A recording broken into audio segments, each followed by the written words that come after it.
It's been a long time coming. Many promises, years of anticipation, multiple setbacks and rethinks, massive amounts of progress and investment. 2025 will be the year where fans of Star Citizen will truly see for the first time if this game has what it takes to stand apart. It's sink or swim time for the cantankerous MMO, and we're going to go over what it's become and where it's headed, and see if the controversial space sim is finally starting to make sense.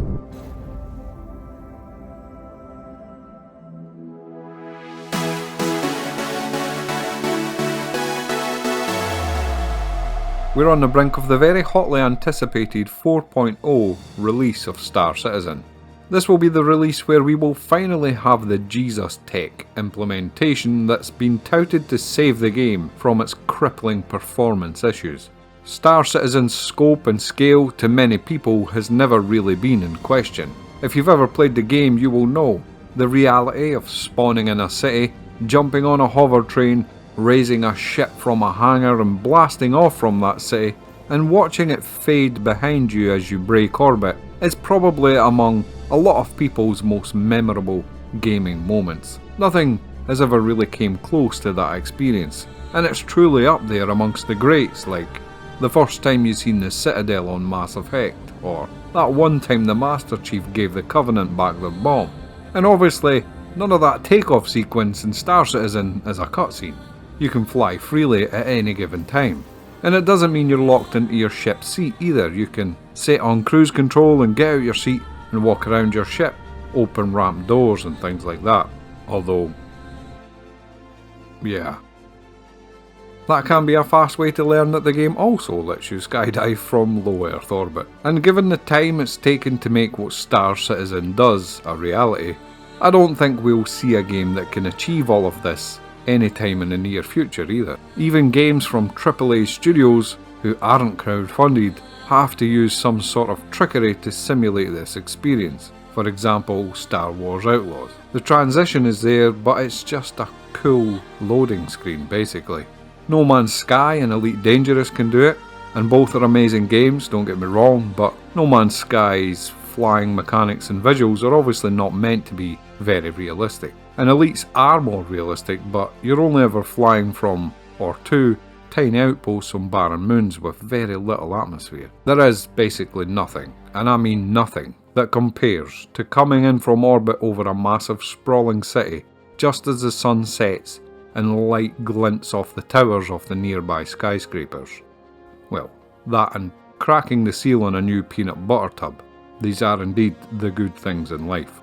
But if this game does nothing else, that right there is a fundamental gaming landmark that belongs only to this game.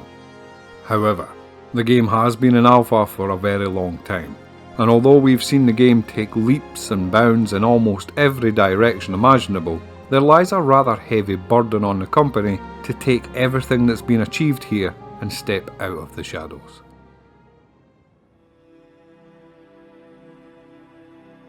Recently, the company added to the game the long-fabled server meshing technology, and during the first few tests we seen servers get pushed to breaking point, with player counts attempting to go as high as 2,000 to try and shake out new crashes and instability. Now, obviously if you were on those servers you will attest there was no way those servers were actually playable. In fact, that was obviously half the point. The majority of players would all group up on single ships with the specific purpose of trying to break those servers. And they did. They suffered greatly. These days the current testing is sitting around 500 players. It's variable depending on what's getting tested. But most of us know, logging in, that it's likely to not be a smooth ride, as things are continuously ran close to their limits to eke out issues and crashes. And that's been the nature of the game for a very long time now. But the big question is, when this new meshing technology settles in and is optimised and the majority of grievous issues found and fixed, what will we be left with? Long have I dreamed of the day that Star Citizen becomes performant enough to just play without the grating, grinding bugs plaguing every session. Not always, but a lot of the time related to server performance as a whole. You see, if the server is struggling in Star Citizen, the queue that logs the messages sent between you and the game becomes clogged. So say you're trying to open your inventory or call an elevator or request a landing pad, sometimes you're just left there for ages as the server chugs through that backlog. A lot of the game's problems stem from this, and it can be highly detrimental to the flow and enjoyment in any session. Could be unresponsive NPCs or just falling through stairs or the ground. Could be weapons not raising or reloading.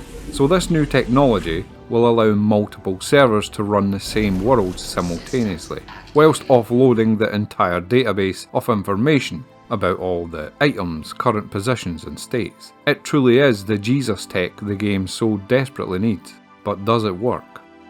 Yes. But we're not quite there yet.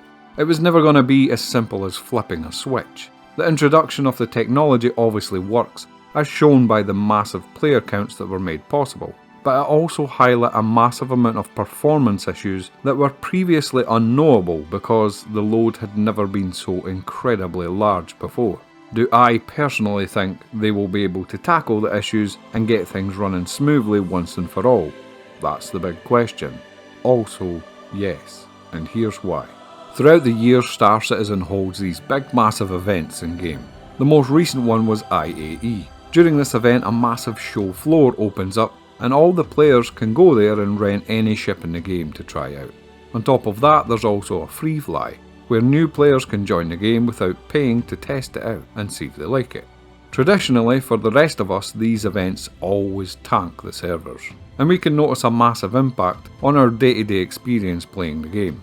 Things break more easily, everything becomes sluggish and harder to work with. This year, however, not only did that event run, but there was also a simultaneous player event running in the background. This event staged massive fleet battles so the players could co-op against enemy capital ships, and these also normally tank the performance of the whole server as well. And yet, for the majority of the time, the servers were totally fine. There were some issues with the transport system and the usual elevator stuff here and there, but nothing anywhere near as catastrophic as what it would have been in previous years. And the whole time I never seen a single server crash recovery take place. Now, don't get me wrong, this was still using the previous server tech, but what I'm trying to highlight is that the game came from a state of utter degeneracy to something that actually functions under load, and that's not even the best part. The best part was during this event, those show floors had for the first time this massive military capital ship. Now this thing is absolutely insane. It's got its own inner hangar and a massive vehicle depot, it's got 6 turrets and 7-point defense hardpoints. It can fire 4 size 9 torpedoes at a time, and that's basically just mini nukes. It can crew 12 people. It's a freaking monster, and it just went online for this event. So not only were player counts super high because everybody wanted to see the new capital ship and try out the game, but everybody and their dog's budgie could go to the show floor and rent a massive capital ship free of charge. So we had the free fly, the dynamic event, and everybody flying around in a floating freaking city, and the server still somehow worked for the most part, and didn't crash at all that I seen, enabling player-on-player fleet battles on a scale never before seen in the game. Now, don't get me wrong here, it still ran like shit on toast. Performance-wise in those battles, it was like a slideshow at points. But from the standpoint of incremental advancement, this is a massive jump from what would have happened if we were trying to run this same thing last year. It simply would not have happened, full stop.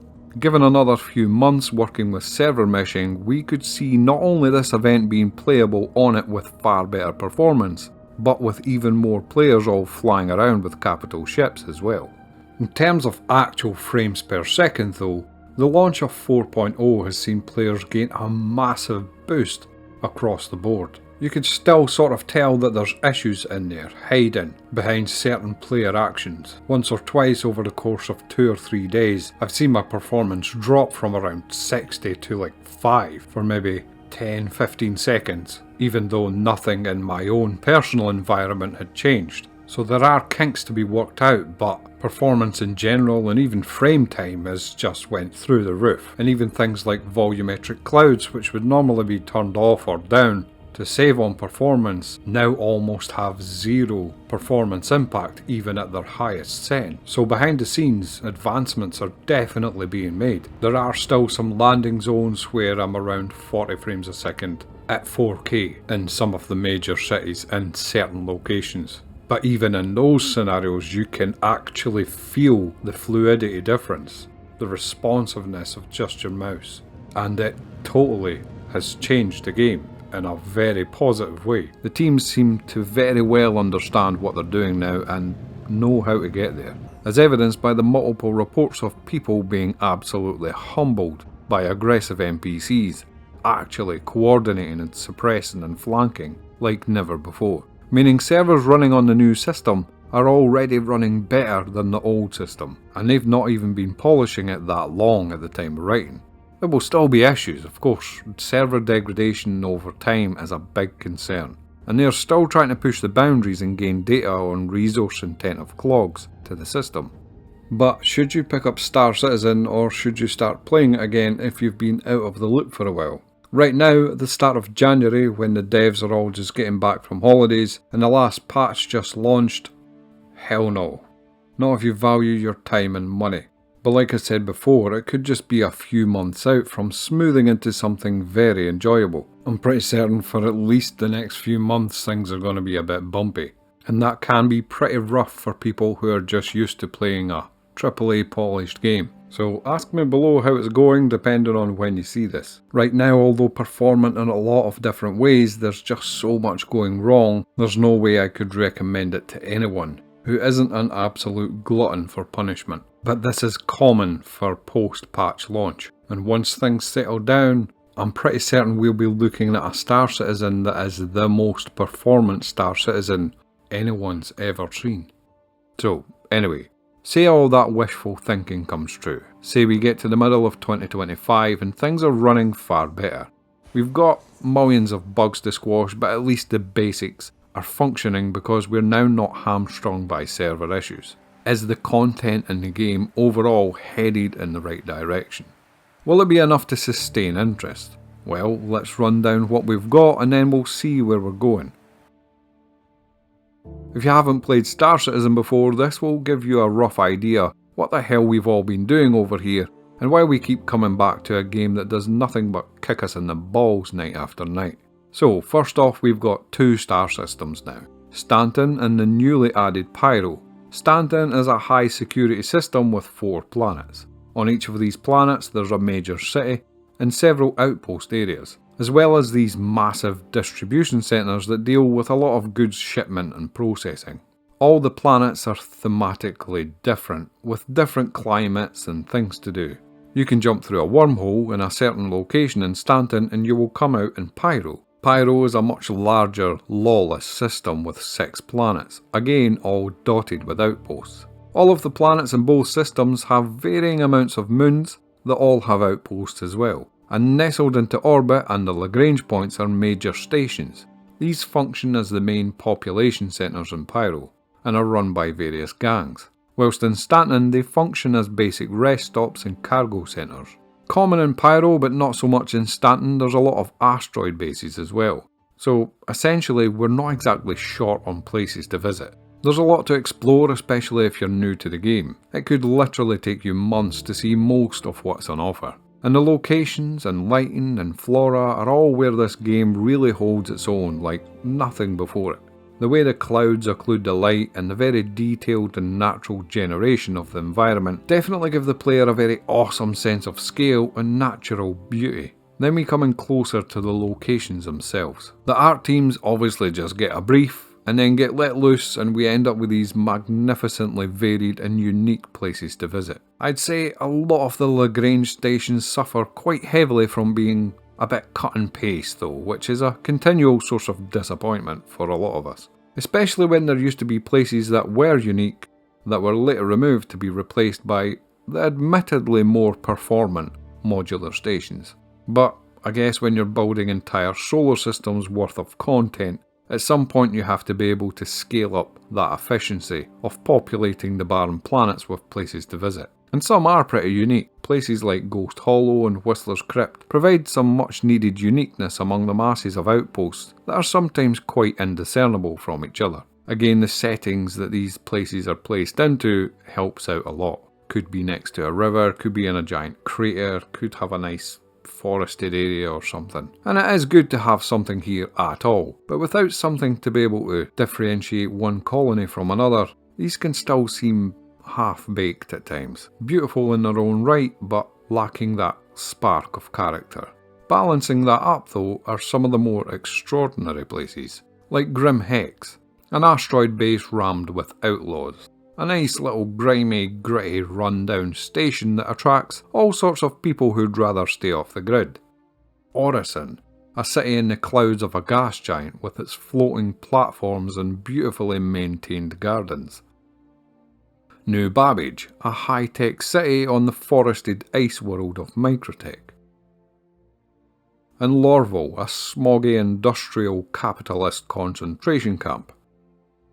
The planets and stations in Pyro are also their own wonders to behold, and I haven't had the time to truly explore it yet, but it does represent a massive jump in available landmass for the game. Later down the road we'll have other systems to look forward to as well. Nyx and Castra are planned to be in for the 1.0 release. We will gain access to even more cool and unique locations such as Levski on the asteroid Delamar, a massive abandoned mining port that looks like it's had its core mined out. Traversal being unavoidably and mostly 0G. Then there's Sherman and Castra to follow that, and the concepts just look stunning. And I've no doubt these places will more than match the depth and quality that we've been used to. Based around an old naval base, this is Ulysses Spaceport, now covered with commercial hangars, industrial zones and business parks, all adding more variety and character to the places we choose to spend time in the game. And that's great, and it really lends itself to the idea of exploration and immersion within any given space. But that's not enough to constitute an entire game. There needs to be the gameplay to back all that up. So, what is there to do? Well, let's start off on foot. I'm not going to list all the jobs and missions in the game, a lot of them overlap in various ways. But basically you can find a lot of combat missions where you can assault a bunker or an outpost or a cave with some FPS weapons. Take out some bad guys, help security forces, maybe collect some specific box, maybe destroy some drugs, assassinate a certain person, that type of stuff. Whilst that's going on, you're free to loot whatever you find, any armour or guns or items on bodies. They can be dragged or tractored back to your ship or looted and worn there and then. There may also be loot boxes lying around, multiple degrees of armour and guns to find. There are variations of this where things can get more complicated, especially during some of the more dynamic events that can see lots of players teaming up to go perform specific objectives, prevent an attack or download some server data, staving off waves of enemies. Or the jump town events, which are an ever-changing outpost location which just pumps out a lot of high-value goods for the players to do with whatever they choose. That can sometimes range from players forming an orderly queue and respectfully receiving a box each, to the place getting systematically nuked by players who care nothing for trifles such as money and only lust for sheer unbridled chaos, and all the PvP in between those two positions, both on land and in air. There's various forms of mining, which can be either done on foot in the various types of caves the game has to offer, or in jail to reduce your sentence. Or it can be done in a ground vehicle, looking for crystals that form on the planet or moon surface. And then there's ship mining, which can be done for bigger rocks on planets, moons and asteroid belts. You salvage ships as well. You can strip the hull off, you can break apart the ship and then disintegrate what's left. You can even tow ships around and make your own little scrapyard full of potential profit. And then there's ship combat. You can go against varying degrees of difficulty of NPC ships. These can get quite big and very dangerous, and after defeated you can then EVA or climb aboard and loot any precious cargo to sell. You can even loot the ship guns and ship components and either fit them to your own ship as upgrades or sell them on. Or you can just board and steal the whole ship without firing a single shot, using only your adept skills of Kung Fu. It really is quite open-ended. You can also hunt down other players that currently have bounties for breaking the law, which has got to be one of the game's more difficult and exciting game loops. But it does give you an opportunity to live out your greatest Mandalorian fantasies. Sometimes you catch them just as they're trying to clear their crime stat, and you feel like a bit of a dick for sending them to jail anyway. Other times they were hoping you would come and have set up an ambush waiting for you. All these things can be done with as many friends and other players as you'd like. There's cargo hauling loops where you can go from station to station with massive ships that can't even land on planets when laden, to similarly massive ships that are designed for atmospheric landings and hauling to anywhere possible. And these can be pre-arranged missions where you pick up and drop off, or you can just take your own money and go and buy a bunch of stuff and try and sell it for more. And there's more, a lot more underneath that. Investigation missions where you're looking for people or black boxes in caves or wrecked ships. Repair missions where you're fixing stuff up at an outpost or getting comms satellite working so it can start tracking criminal targets in the areas again. There's various NPCs around the place who you can go and work for, some criminal, some above board, and they'll get you into all sorts of bother. And there's probably whole loops I've missed there. Box delivery, for example, like cargo but smaller handheld boxes like courier stuff, for smaller ships. Oh, and racing. There's racetracks all over that let you undertake whole racing careers. So there's quite a fair amount to be doing there, and that hasn't really even touched the things that players do of their own accord. Piracy, for example, is always a constant threat to the cargo guys, or anybody really brave enough to strut around with any cool gear on.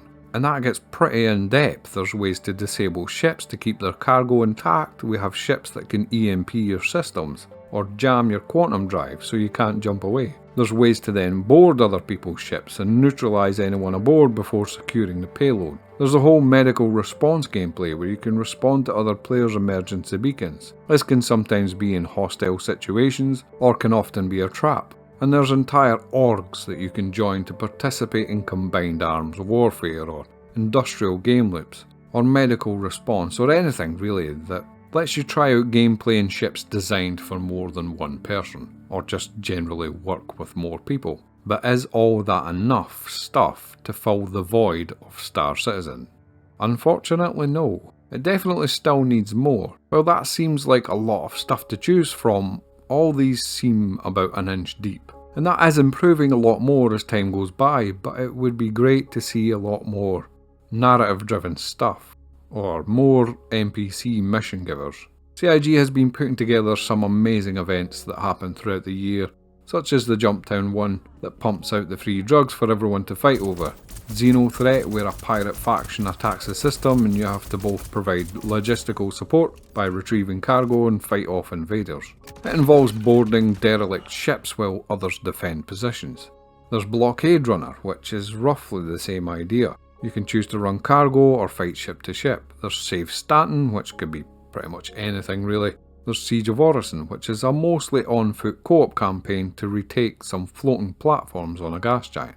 But I really enjoy them all when they come along, and there's usually some pretty decent rewards for getting involved. And they've shown that they have the ability to get these things running and make them rewarding. Don't get me wrong, there's been a lot of balancing over the years, but I feel a lot of the previous events have definitely smoothed out to a point where you can reliably team up with randoms or friends to get stuff done. And it's quite the experience. I've had a great time recently. Although normally a solo player, being forced to team up and run bunkers with people or operate turrets in big fights, fly troops into protected areas, things like that. I definitely think with just a tiny bit more cohesion they can really nail this down, especially once the bugs and server performance get reliably taken care of. But moving forward into the future, what can we expect is still to come? Well, there's the new contested zones in Pyro, which are a pretty permanent feature that lets players compete for some tuned ship components, cool armours and weapons, among other things. And there's a deeper mechanic there of finding keys in each of these to unlock a very, very difficult to obtain ship. with custom components and paints and stuff. They did speak recently about adding some instanced areas underneath some of the major cities in the game. One of these was called the Municipal Works, that would go under Area 18. Basically an underground level at a landing zone that would lead to a sewage system and all the grotty underworkings of the city. The underbelly basically. And that would also further then connect to instance gameplay spaces. This would let players spool up missions outside of the normal game itself and just run co-op or PvP missions in isolation.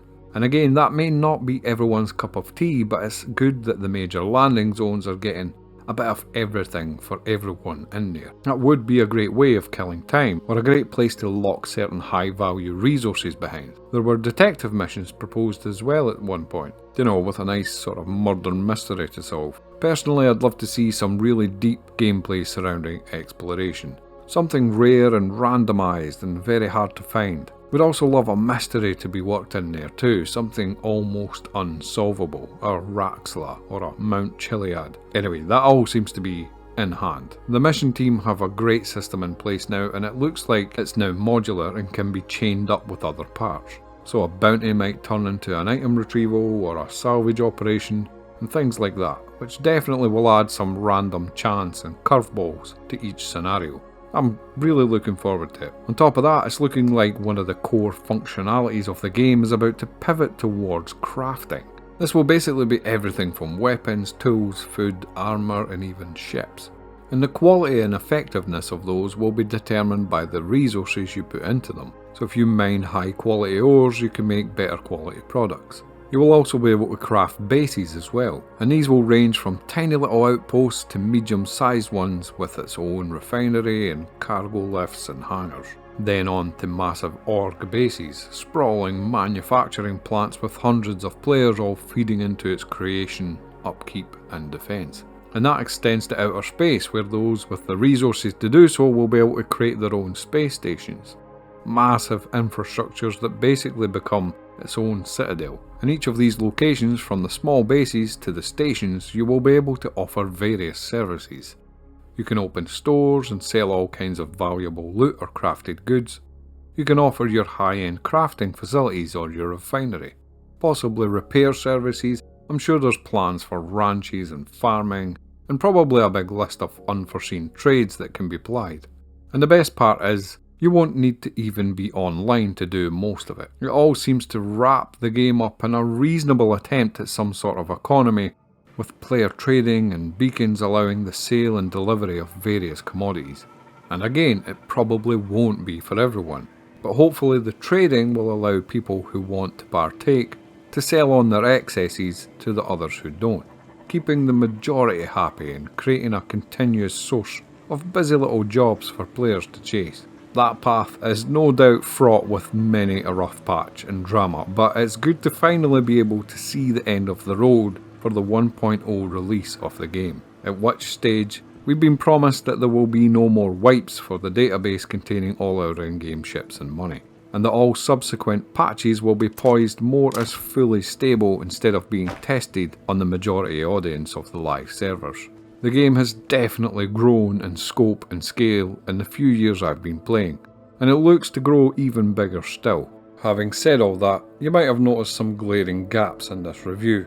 We haven't touched on the game's best feature, or at least what I think is the best feature, and that's the ships. Hopefully I've managed to cram in enough footage in the background to give you an idea of what some of the ships and their interiors are like. I've basically attempted to do the same with the visuals and the music score as well. There's not really any words needed from me. Everything you've seen and heard is from the game, obviously apart from the concept section. But ships are simply the very core of the game, and if I had anything to say, I would say they are beautiful, they are detailed and realistically engineered, with moving parts that really sell that believability. The interiors are all fleshed out, and while some remain a bit behind on the functionality they should have, the ones that have been brought up to date are an absolute pleasure to see realised. The flight model is one of the best in the business these days. I have certain reservations about things regarding the physics of how limited the combat speed and general staggered transition through various flight modes has become.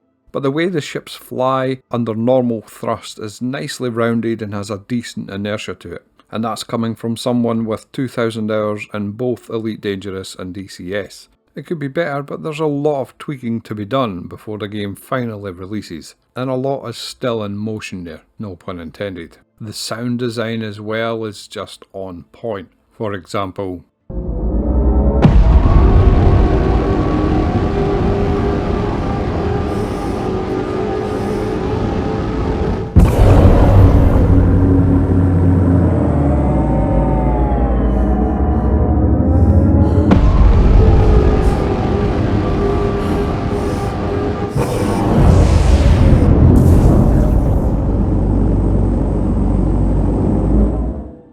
the guns are all sounding really nice and meaty as well.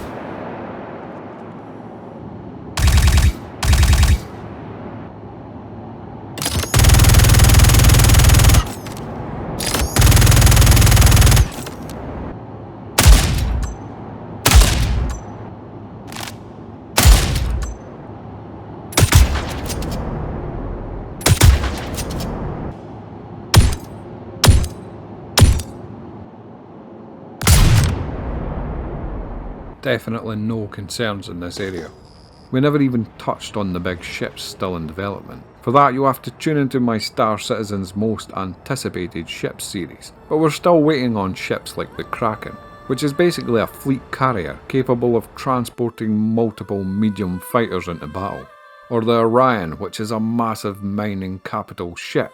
Or the Merchantman, an illustrious, decadent, floating shopping mall with a distinct alien design. There is a lot to look forward to, and it will be a journey of a good few years yet. In the meantime, subscribe to this channel to get more nebulously themed videos like this, that are basically about that one game that I quite like, and my pitiful justifications for why I keep playing it. Thank you for tuning in to my inane ramblings. Hopefully, I'll see you again sometime. 07 guys.